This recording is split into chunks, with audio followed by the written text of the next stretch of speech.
Are we ready? Ready. Hey, Linz. Hey, Dee. I looked at you that time. Thank you. You're welcome. That is part of being a good neighbor, isn't it? Making good eye contact. Okay, she's getting serious really quick. Speaking of neighbors, Speaking of it, this is our Who is Your Neighbor episode. who is your neighbor? We are excited. Yeah. We're very excited about another episode of Who is Your Neighbor? Who is your neighbor? We love this one. What's it going to be about? This one's going to be about our neighbors who have been sexually assaulted. Yep. You skipped a whole question. Back it up. Why we love this story? Yeah, why do we love this series? Why do we love this series, Linz? We love this series because in the early days of Wayfind, before we knew a podcast was coming anytime soon, I always said, one day we're going to have podcasts and we're just going to talk to our neighbors and hear their stories. Mm. And I kind of want to do it with like my grandparents and anyone around me. I just want a reason to say, tell me your story. Yeah. And here we are doing it. Mm. And now it's our favorite. Yeah. We love it, don't we? We love to listen to stories. We sure do. And it's so cool, too, how everyone's story is so uniquely their own. Mm. So you're going to hear that today because we're talking about sexual assault, hearing some stories. And you think that maybe there's a one-size-fits-all story for sexual assault, and it's just Not the case. never the case. Yeah. Every story is complex and complicated and full and has twists and turns, and the people who are living these stories are miraculous, doing really, really hard work, and it's just a beautiful thing to behold. Yep. I like that word, behold. Well, it's a good word Mm-hmm. because it's more than just look at something. Uh-huh. It's the snow globe. It is. It's holding it, holding the being. Hmm. Huh. I don't know if that's going to stick. I think it works. All right. So in our last episode, we heard from Rape Response, our local sexual assault center here in our neighborhood. What kind of things did we learn? Let's see if we can do this like rapid fire. You would. Okay. Well, stats is the first thing that sticks out to me. Yes. 1 in 4 women. Yes. 1 in 6 men. Yep. Takes women on average 10 years to disclose their story of what happened, and takes men on average 20 years to disclose. Yeah. We learned all about the services provided by these kinds of centers, which I had no clue about. Right. Like, you would assume that they would help. Of course, they'll help you get a rape kit done. We all know what that is. They don't even call it that anymore, I don't think. And maybe like just hold your hand and provide support. No. They're providing counseling services. They are doing forensic exams. They will go with you to the police department. They know, they'll advocate for you. They know what your rights are. They're educating the public. Yeah. They're walking with the families of survivors. Yeah. They are teaching in the schools. Yeah. And educating the families of survivors. Yes, yeah. They're doing a plethora of things that are just everything that they talk about. I'm like, that is freaking awesome. That is so cool that they're doing that, and that they're doing it with such depth and intensity And care. Yes. I love that they may not have said it in these exact words, but like they're going at the person's own pace. Like they're not, they're just there to support when that person is ready. Yeah. And I love that. And I know we've said it over and over again, but let's say it one more time. The fact that they're providing all of these resources for survivors for free. Yeah. For free. It's insane. Right. So we think we missed a really good opportunity to define what sexual assault is in last week's episode. So, Linz, can you just like lay it out for us? What is sexual assault? Right. So, and a lot of this information is coming from a children's book, a kid's book about sexual assault, and it is fabulous. Yeah. It is written for children, and it is obviously well done, age appropriate. But I learned a ton from reading through it. And so they just break down the word. Sexual is a word we use when we talk about actions that involve someone's private parts. Your private parts are just that, private. That's why they're always covered or almost always covered. And then assault and sometimes abuse are used kind of interchangeably depending on who's talking. But the overarching idea is that it means to touch, show, say, or do something hurtful to someone else on purpose. So I think that that's really important that we clarify that, because it's not just rape. Right. It's not just even physical touch. You can show someone something, and that is considered assault. Mm-hmm. So especially when you're talking about children and things like that. So let's just break it down really simply here. It can be someone touching your private parts, someone making you touch their private parts, someone looking at your private parts or making you look at theirs, or someone making you look at pictures of other people's private parts. So it's anything to do with your private parts that you didn't give clear consent for. And that means like a yes means a yes. The absence of a no does not equal a yes. Yeah. So when we're talking about sexual assault, it can include any and or all of the above. And obviously, you know, what we see on movies and TV is usually very violent and very grotesque and hard to watch. A lot of pornography is very violent and very intense and hard to watch. Or some people prefer it. And then that's elevating the violence that they're living out in their everyday lives. Right. When we're talking about sexual assault, it can be anything. Absolutely anything to do with your private parts. Yeah. So this is story time, where we get to hear from the humans who have experienced sexual assault or who are bringing healing to their story. These folks really live in our neighborhood, which happen to be in North Georgia. But you have people around you who are just like them in your neighborhood. Right. So when we went to Rape Response, and they knew we were coming. We knew we were going to get their stories. It was so interesting because I think I was expecting, one, for it to be really, really difficult, really hard to hear people's stories. And it was. But as you're going to see today, all the advocates who were present that day, shared a story from one of their clients on behalf of their client who gave them permission. And so they either read their story or talked a little bit about their story. And each of these advocates shared their own story, which was awesome. Yeah. So we're hearing multiple layers and levels of stories from the people who they do this for a living. They walk beside these people for a living. And then also from their clients, their survivors. And it was so powerful. And it was very emotional to hear these stories. But the thing that resonated the most with me was that the advocates were so composed and they were so matter of fact, and they did the stories justice, but they didn't get lost in their emotions and feelings. One, because they see it day in and day out. Yeah. They do this every single day. Yeah. They are immersed in this world of sexual assault. But I think too that it seems like they're holding the story with honor and dignity, and they're seeing the healing as well. Yeah. So, you know, we're coming in and hearing these stories that are just devastating and really hard to hear and hold. I felt like it was a sacred space almost. Yeah.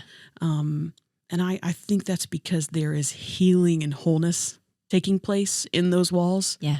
And so I think that's why the girls were just so, they just beamed with compassion and dignity and honor. And I think it was a really amazing experience. Well, and like Jen said in our last episode, she said, I try not to focus on the things that have happened to them in the past, but instead focus on their healing journey. And that I get to participate in that is a huge honor. Yeah. And I was like, spin team. Absolutely. Yeah. I love that. Yeah. So we met with them. We go into their space, which is was awesome. Every single office is decorated uniquely. It's a very homey, very welcoming space. Comfortable. Yes, the lighting's low. Everybody's relaxed, and we set up our mics. We sit down at the table with them, and they share the stories. You're going to hear each of the advocates introduce themselves, and at some point when they're talking, they're going to tell a little bit about their story, and they're also going to share other people's stories as well. So let's listen to the folks from Rape Response. My name is Sarah Marin. I am the campus advocate here at Rape Response. So I was a student at Brenau University, and I was majoring in psychology, and we had to get some hours in, like internship hours. And I actually had just went through a personal experience. Someone that was very close to me had been assaulted by someone else that I knew and was very close with. And I really did not know how to navigate that situation. The person that was assaulted was very young, and her first cry out was to me. She called me immediately after and was like, please help. Wow. And so that experience was very difficult. I still replay it sometimes in my head. But I didn't know how to navigate that. And I had to get some hours in. So I'm like, I'm going to make this productive. So I started researching, and I found Rape Response, and I was like, I'm going to see if they do internship hours. And they did. So I was able to do internship work here. And I felt like that would be a good way for me to learn how to respond to these situations when they happen, and like how to help people. Because I didn't even know that we existed. Like, I didn't even know that we were a thing. So I had no idea how to navigate any of that. And then once it happened, I just loved it here. I liked being able to help somebody. I always felt good after I got a call and was able to help somebody through that. Yeah. And so after a little bit of time, Jen reached out to me and was like, do you want to work here? And I'm like, yes, absolutely, please. Like, I want to work here. So that's kind of how I began working here, and I just absolutely love it. And now I do work with mostly college students, but also people of all ages. And I still will have like times where I think about that, or I don't know, like kind of have flashbacks, I guess you would say. But I feel like working here has been able to help me heal in a way, and be able to be a better person for the people that need support. So the audio that we're about to hear is one of my college students, and it was actually my very first survivor here. I started last April, and this was the very first person that I had referred over to me. So she's very special to me because we both have created a strong bond. She's interesting because we've been through many different assaults, not only through her ex-boyfriend, but also when she decided to start trying to go back into the dating field, just meeting some people off of Tinder and things like that. She experienced a lot of sexual assault through that as well, which is common with our college students. So I think it is kind of something to think about because I do work with mostly college students. That's what I see a lot is the dating apps and things like that. But I feel like I've learned a lot through her. She's one of the strongest people that I've ever met, honestly. So like every single time something happens, I feel privileged to be able to be there with her through it because she is just such a strong individual, and she's very like empathetic and caring towards others. She's like a caretaker almost. But I feel like not only am I able to be there for her, but she's there for me as well, sometimes a lot. So yeah, that's amazing. I appreciate that. Okay. So we're going to listen to her audio. I came to Rape Response at a low point in my life, where I didn't trust anyone or believe that anyone could care for me. I'd been assaulted by my ex-boyfriend again and found out I was pregnant a few weeks later. There was never any judgment, any snickers behind my back, anything like that. My advocate, Sarah, loved me through every tear, every self-harm moment, every low and high I went through. She was there. I ended up losing my daughter at 18 weeks, and she and my therapist here at Rape Response stood beside me, held me up when I couldn't hold myself up. When I wanted to give up, they helped me figure out how to walk through the grief and pain. I now have two advocates, Sarah and April. They are my support group and are there for me. We talk about life. They help me make better choices. They've taught me new skills. They listen, and most importantly, they love me. And let me just tell you, a year ago, I walked into Rape Response scared and feeling alone. Now Rape Response is my second home. It's my safe place. It's my place where I go without judgment. I can call my advocates to cry, laugh, or just give them updates. When I went to report a recent assault, they never left my side. The same exam, they physically held my hands, so I knew that I'd be okay. My therapist, Erica, has broken down so many walls with me. Having lived a life of trauma, I'm very hesitant with trusting. But I recently started EMDR with her. She is so gentle and loving in our sessions and outside of them as well. She works so hard to help me work through my past trauma, even recent trauma that I've experienced. And she loves me through it all. She always reminds me that I am loved and that I have a team rallying behind me. So Rape Response has saved my life and given me a place to belong. And I honestly can say, without them, I'm not sure where I'd be today. I'd probably still be in that abusive relationship and taking less than I deserve. But they have taught me that I deserve so much more, and they push me every day towards getting what I deserve. I love Rape Response and always will. I consider myself not just a survivor, but a warrior now because I have Rape Response and my amazing family here. My name is Sommer Floyd. I'm the education and outreach advocate here at Rape Response, and I'm going to start out by reading a letter from a survivor that they wrote to themselves. So it says, "Dear 17-year-old me, I am writing to you because I have something to ask of you. I want to ask for your forgiveness. I have blamed you for 9 years now and have questioned why you did not leave your rapist or tell someone about what he did to you. I want you to know that it was not your fault. You are just a kid who was trying to be like your peers by having a boyfriend and going out with someone who loved you. I know now why you stayed in that relationship even after you were raped. You were scared. So scared that you were even willing to be silent and continue to go on by yourself. How did you do it? I am so impressed with your strength. You were raped and continued to go to school and graduated with high honors. You even applied to colleges and prepared for your next move into the future. You were so strong. I want to tell you how sorry I am for pushing you away instead of embracing your strength and courage. I want to let you know that you are safe and loved by me. The person who raped you no longer has a part of you.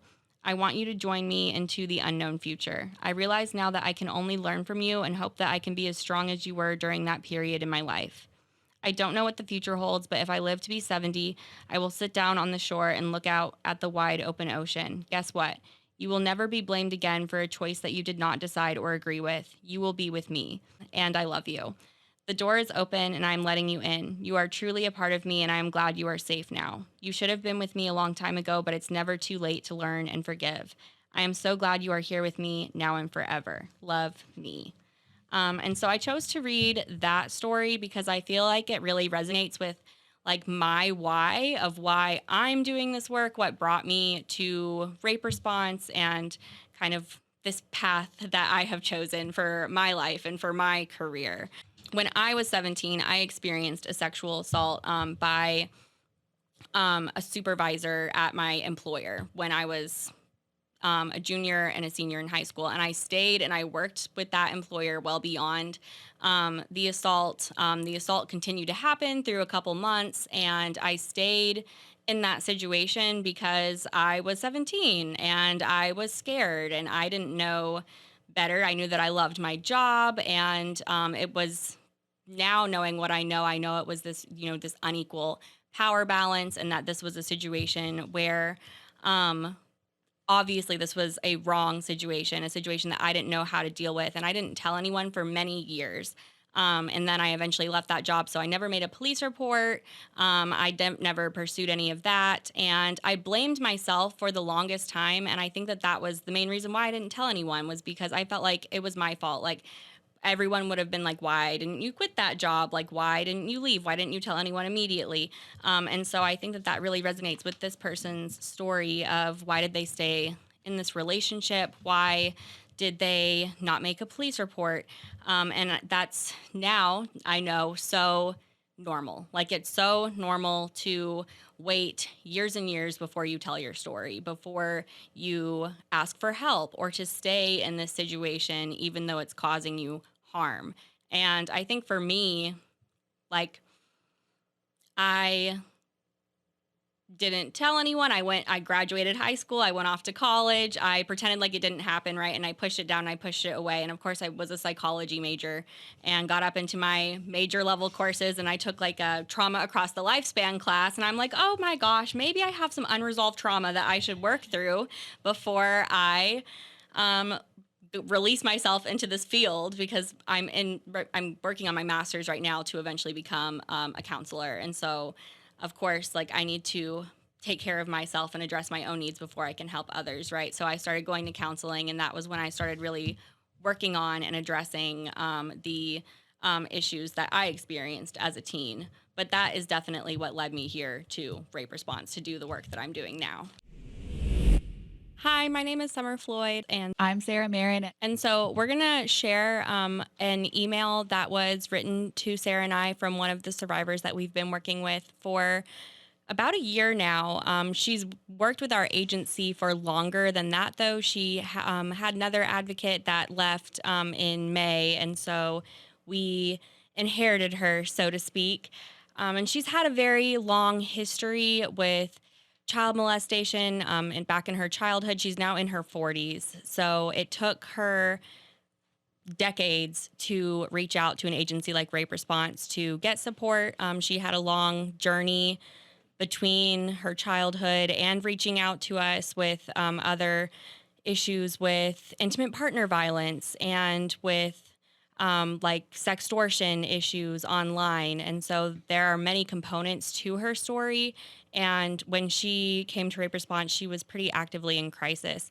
And because of the many issues that have been going on in her life, finding her stable resources like counseling and just like crisis intervention at our agency have been difficult to sustain, but we finally were able to get her connected with a counselor that worked well with her, that she was able to access.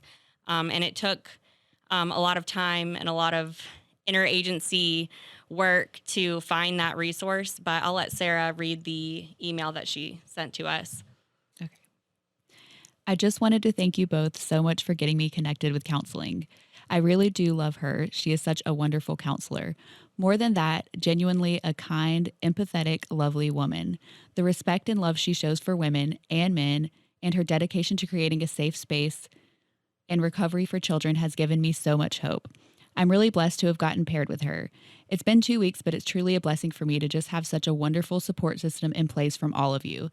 I really feel like God is answering so many prayers right now. I hope you know how wonderful you and Sarah both are. He uses you both every day, and I hope you know how special you both are. Thank you so very much for all of your hard work. I know it took so much for both of you to get this for me. I can't tell you how much I truly appreciate it. I know trauma work takes time, but I wish it were faster. I know your jobs can be unbelievably demanding and draining at times. I hope you don't let the ugliness of what you see overshadow the true goodness and beauty of what I see in both of you. God gave you both a gift. Thank you for using it. Still warms my heart to hear that.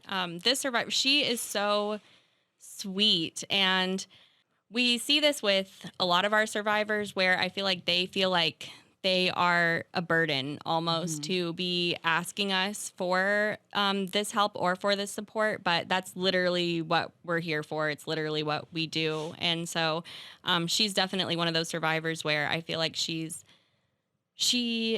feels like it's hard for her to ask for help because she feels like she's a burden on others. But I guess that's a big thing that I would want any survivor to know is like you're not being a burden. You're not asking for too much by reaching out to us to ask for support, to ask for help, to ask for assistance in finding resources, because that's literally what we're here for. It's what we do.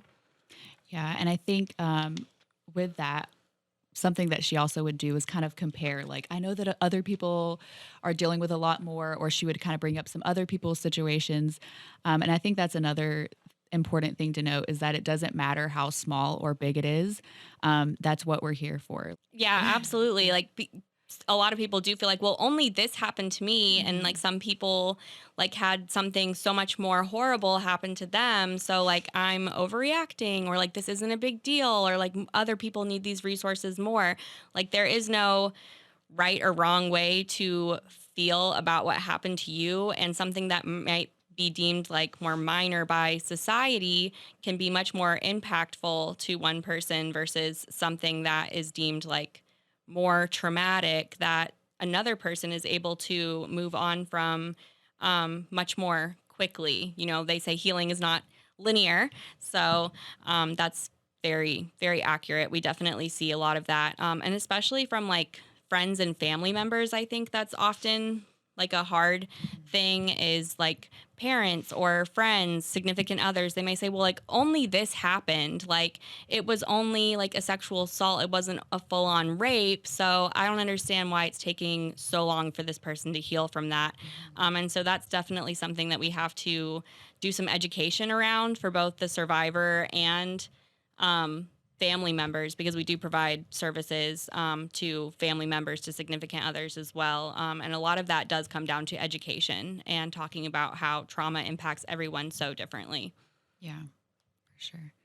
Yeah, we actually have done like classes with our counselor for the kind of secondary survivors or the family members or loved ones because of that, because that's one of the biggest things is that with the survivors is that they don't feel like they have the support from those that they love the most. And it's really sad to see.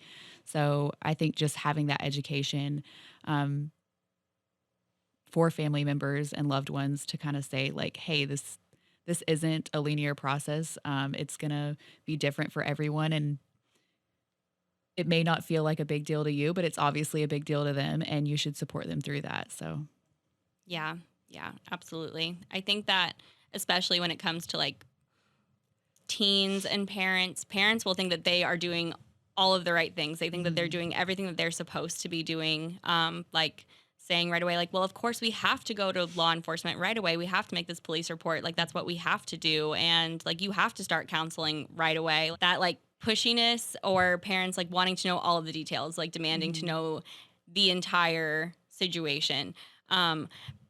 In that situation, parents think that like they're, you know, doing all of the right things. Like they are being the best parent, the most supportive parent, but they don't realize that they are pushing their child further away. That is not what their child needs in that moment to feel supported or to heal through that process. And so we definitely have to do a lot of that education to kind of help parents. A lot of times it is almost harder working with the parents than it is the survivor themselves, I think, because of that. And of course, like that is a better scenario of the two, because then you also do see, like with this survivor who wrote this email, parents who were unsupportive, parents who didn't believe their child. That was the situation with this survivor. She was molested by her stepfather, and she disclosed that to her mother, and she was, you know, forced to still grow up and live with this person and share a household with this person. And her mother, who even did believe her and didn't dismiss her like some parents may, like just forced her to keep it a secret. And so we see a lot of that as well. And, you know, this survivor got connected with us many, many years later. And we see that a lot as well, where people who experienced abuse in their childhood, they don't talk about it for years and years and years. And then trauma doesn't go away. So they've pushed it down. And then a lot of times there have been other experiences, other issues in the meantime that have been a result of the trauma they've experienced as a child that was never addressed. And that is when they finally get connected with an agency like Rape Response.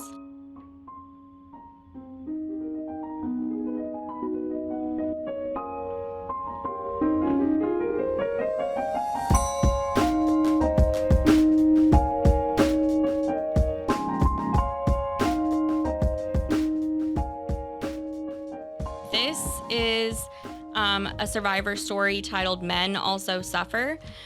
So this story says, I was the youngest of 5, 3 older brothers and a sister. My father died of a heart attack at 47 years old. I was only 9 then. I remember not fully understanding what death really was, its permanence. I felt very lonely, and the need for a father/figure role model became very strong within me, although I didn't know it at the time. When I was 15 years old, I met a man through a mutual organization I had become involved in. He was in his early 30s, married with 3 young children of his own. This man befriended me and began to give me special attention, inviting me to join him on short day trips he had to take. I was very receptive to all of it because for the first time in my life, I was getting my needs met, being validated because I was special. I didn't realize just how special until the day we went on a day trip and he stopped at a store and picked up a 6-pack of beer. I didn't think much of it at the time. He then took a supposedly shortcut down a dirt road where he stopped and each of us had a can of beer. As we talked, I realized that it was hinting towards a sexual encounter. He began to fondle me and I found it pleasurable. I reciprocated, not knowing why, because I had never had any sexual feeling or attraction towards him.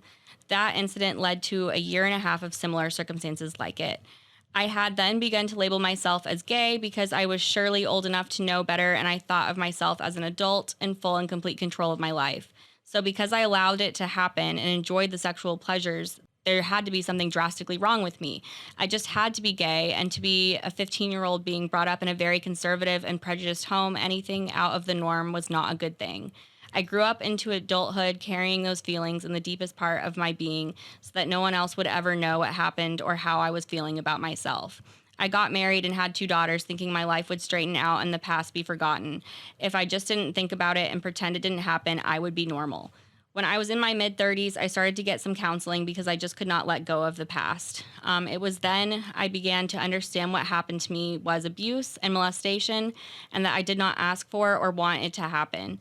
I became involved in a support group for adult men of childhood sexual abuse, which gave me the connection of not feeling so alone. I found other men, some like myself, who shared the same heartache and isolation feelings that I had.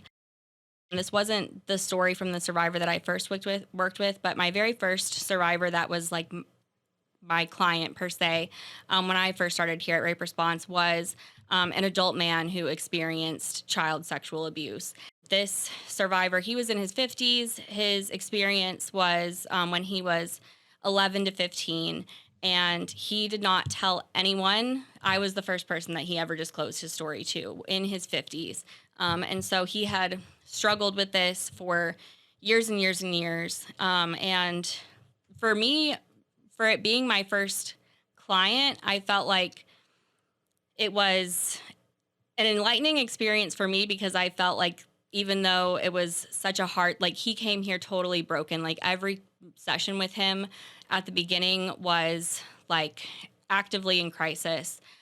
He would come in crying, and he got to that point because he just, all of those years of holding all of that in, he couldn't anymore. Like trauma demands to be addressed, and it took those like 4 decades for him to get to that point, but like he needed the help. And I was able to see like week by week by week the improvement, the way that he was healing and the way that he was able to have conversations with his families about what happened. And I was able to see his growth. And it was so reaffirming to me, this work. And like I just instantly felt like I was in the right place. I'm doing the right job. Like this is where I'm supposed to be because it was so beautiful and amazing to be a part of his healing journey. But his story also represents so many of like the stigmas and the issues with male sexual assault and why so many males don't share their story and how it's so taboo to talk about. But 1 in 6 men experience a sexual assault. But like this story that I read, there's this fear, especially with like younger males that, oh, like, does this mean that I'm gay? Like, what does this mean for my sexuality? What does this mean for my identity? And because of that, and like society's view on that, especially if you're in like a conservative area where that's not acceptable, or in a family where that's not acceptable, that fear of, well, what are people going to think? Or the myth that men can't be sexually assaulted. This is something that only happens to a woman. So I think that, I guess I wanted to highlight that in this interview for that reason as well, to say like, this is not something that only happens to females. Like there isn't any like perfect or ideal victim. Like sexual assault can happen to literally anyone. And for any men out there that have experienced it, like you are not alone. And this isn't something that is like a weird thing that only happened to you. And so you don't have to keep it a secret. And it's important to get help. Hello, my name is Lily Shepard. I am the volunteer coordinator with Rape Response. I've had a lot of experience working in the social work field. I started working with a domestic violence shelter, actually, after having a few instances in my family where domestic violence had happened. And I've now been with them for almost 4 years. And I then began my journey in like the mental health field after going through my own mental health kind of struggles. That's something I wanted to do. And from there, I worked at a clinic where we served people who either did not have insurance or had low coverage insurance. I got to see a lot of firsthand experiences of people living on the streets, not having access to resources that I had. So I got to recognize my own privilege and see how a lot of people didn't have the same kind of privilege that I had. Yeah. And having the resources that I did.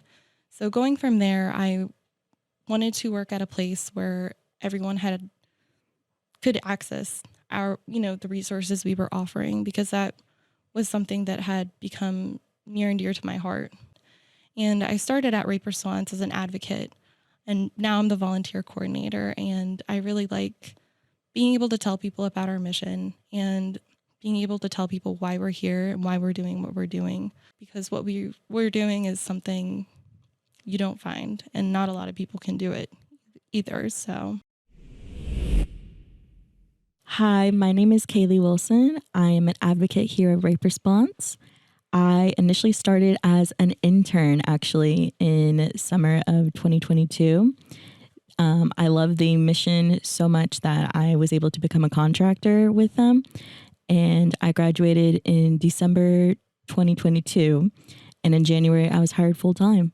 That's amazing. Okay, wait, you said you volunteered with them. How did you find out about that volunteer opportunity? So our campus advocate, Sarah, has a lot of activities and tabling events at campuses, and I saw her at UNG. Wow. Okay. So at your school, just a little booth set up, and you talked to her, and then that's how you got in here. Yeah, it was a campus advocate right before her, but yes, via the campus advocate, that's how I was able to find out about them. I am going to start out by reading a story from one of 3 that have been assaulted by the same perpetrator. Hello, my name is Erica. I was 17 when this all happened.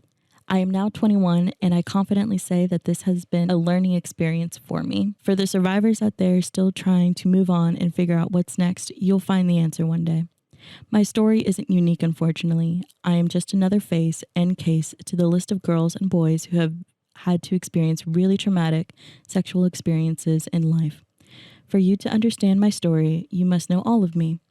The beginning, one might say. I come from a very Hispanic traditional household. Rules were very much a big thing in my house. I was to follow them or receive the consequences of my actions. I was a pretty good kid, did good in school, and did extracurricular activities. I was a 17-year-old girl figuring herself out and juggling school, work, modeling, and pageants, and cross-country all at once. I like to keep myself busy. I'd really been through a lot of trauma, but I hadn't realized it till I started taking therapy years later. My parents were immigrants here in the U.S., and they didn't speak much English, so I didn't have the best jobs, which meant I saw my parents struggle and argue about money. No kid should ever have to experience this, but unfortunately, we live in a broken world. My dad was a good guy, but he wasn't the best dad or husband. There's a saying that goes, a girl's first love must be her father. And this, I believe now. How your dad treats your mom and how present he is in your childhood really affects you. In my case, it allowed for a boy to walk into my life that didn't love me, even though he told me he did. See, I was broken and wanted to fix the world. I saw the good in everyone. I wanted to fix him, but he didn't want fixing. He was sweet at first. I cried to him and told him all my demons I was fighting off. I thought he cared. I thought he wanted to help me and make me happy. What truly went on in his head, I don't know. And at this point in life, I'd rather not know. He was a dream come true to me, this boy. He gave me hope that love was real and that I could truly experience happiness. I wanted him to love me like I loved him. I started tolerating things I never should have tolerated.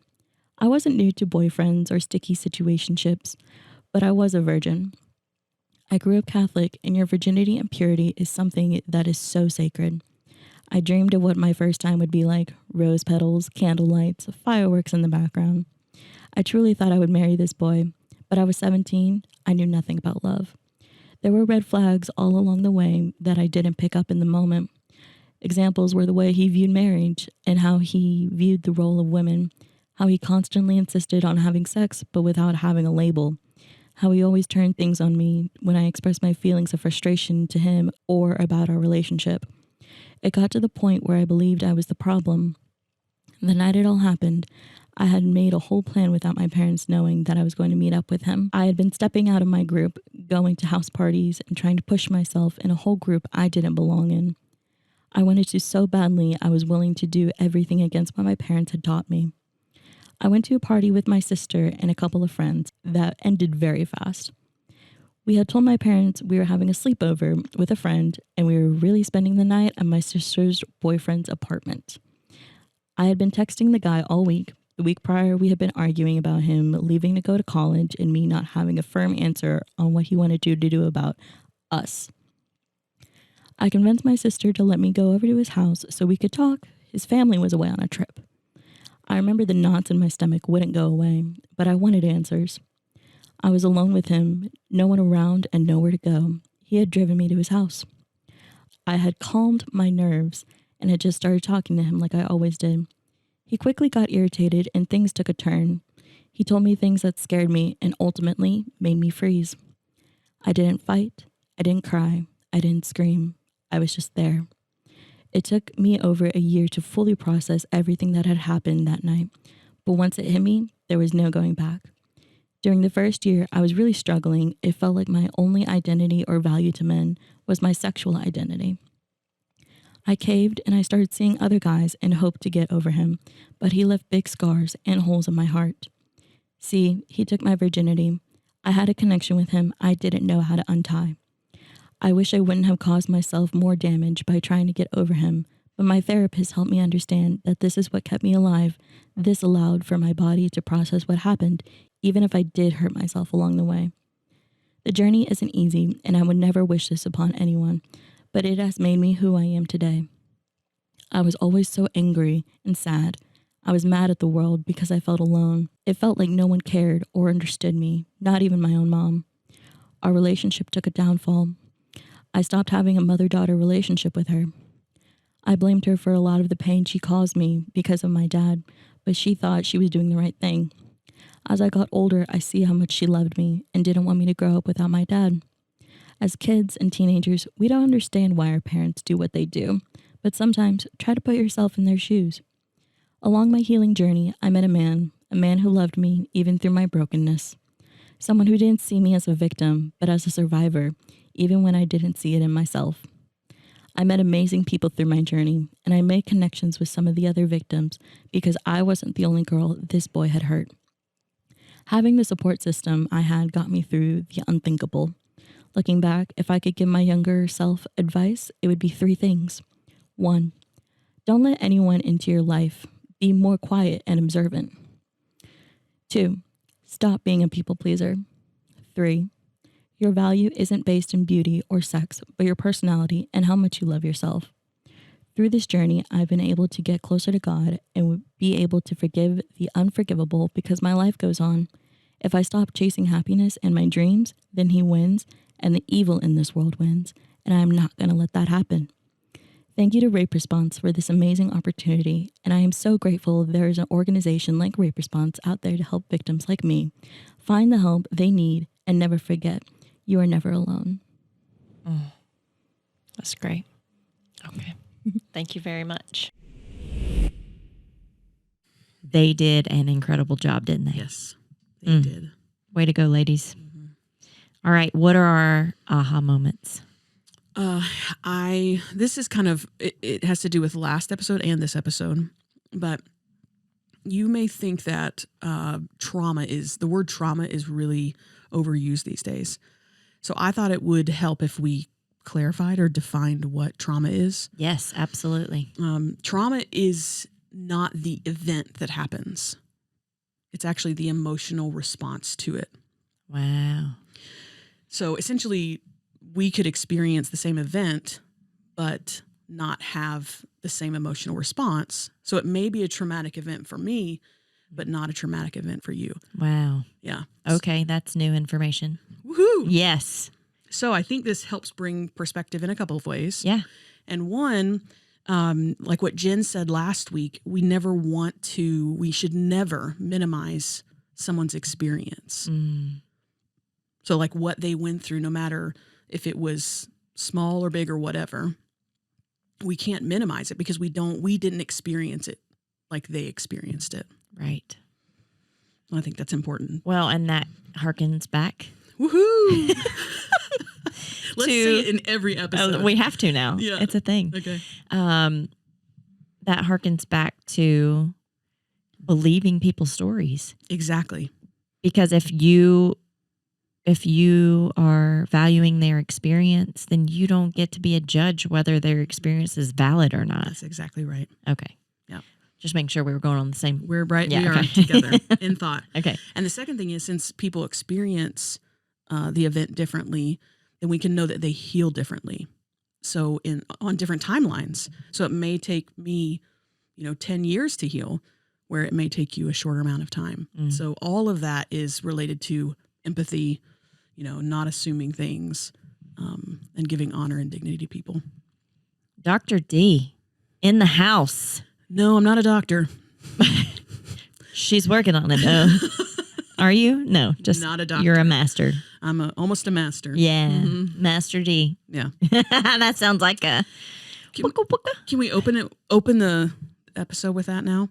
I'll say, "Hey, Linz," and you say, "Hey, Master D." What do you guys think? Absolutely. Yes. Not. That's happening. I Master would D. never allow it. Never, ever. Okay, what's your takeaway? My main takeaway was just, again, meeting these women who are living this day in and day out and walking with these survivors, holding their hands, holding their stories.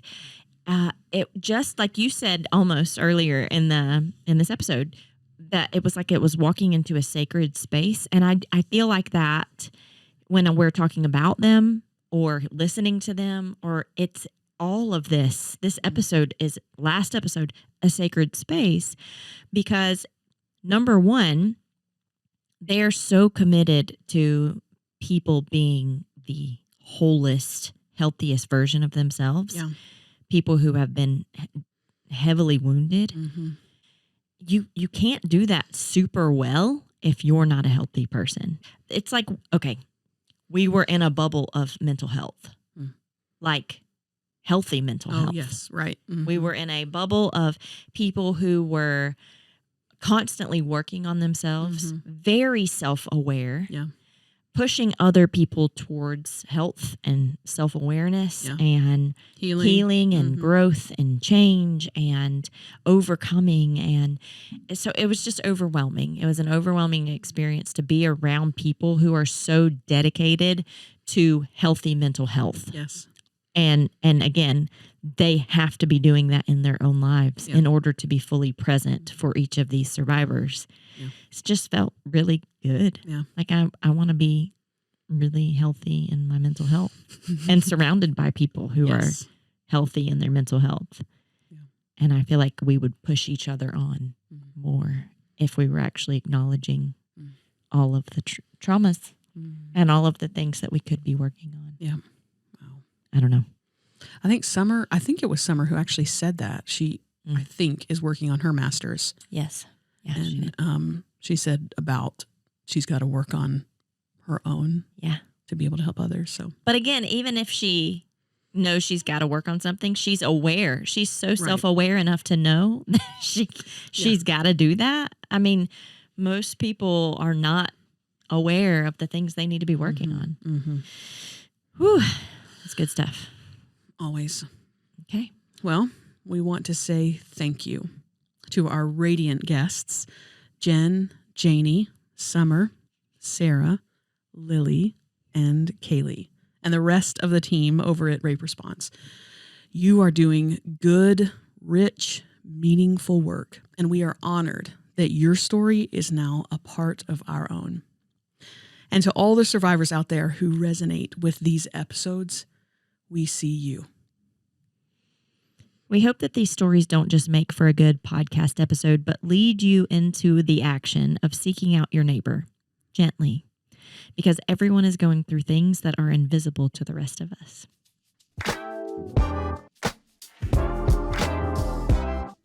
Thanks for listening to You Don't Know, a Wayfind Collective podcast. If you feel a connection with the work of Rape Response and want to partner with them, you can find more info and donate on their website, raperesponse.com. Wayfind is also fundraising to support the work of Rape Response throughout Season 2, and you can donate directly on our website, wayfindco.com. Ever wonder how to talk to the youth in your life about sexual assault? Our next episode of It Could Be You might be exactly what you're looking for. This season, we started a youth-focused podcast to intro the conversations that we're having here on You Don't Know, but in shorter, straight to the point, age-appropriate episodes.